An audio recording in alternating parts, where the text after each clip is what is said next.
Programang ito ay rated SPG. Striktong patnubay at gabay ng magulang ang kailangan. Maaaring may masiselang tema, lengguwahe, karahasan, sexual, horror o droga na hindi angkop sa mga...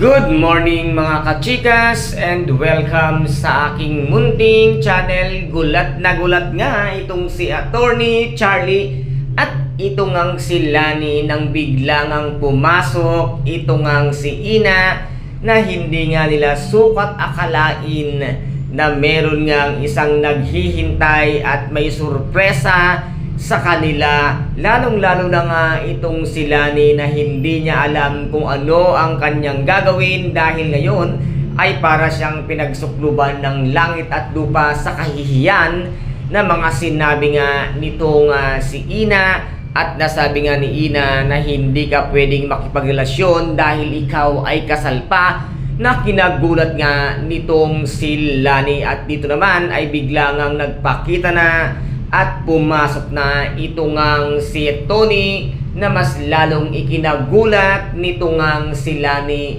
na ang buong akala niya ay ito ngang si Tony ay hindi na magkikita ang mag-ama, ngunit lahat nga ay nabigla nang siya ay magsalita at sinabi nga niya dito na alam na nito ngang si Ina ang lahat-lahat ng kanyang ginawa hanggang sa pagnakaw nga ng pera nila dito nga sa kinuha ni Lani na pera na insurance money. At ngayon ay lahat nga ay sinabi na ni Tony kung kaya't dito ay hindi na agad nakapagsalita ito ngang si Lani dahil booking na siya sa kanyang kalokohang ginawa dito nga kaya Tony sa daddy nga nitong si Ina. Kaya guys, ito po ang ating pakaaabangan sa mga susunod na episode at nalalapit na pagtatapos ng Shining Inheritance.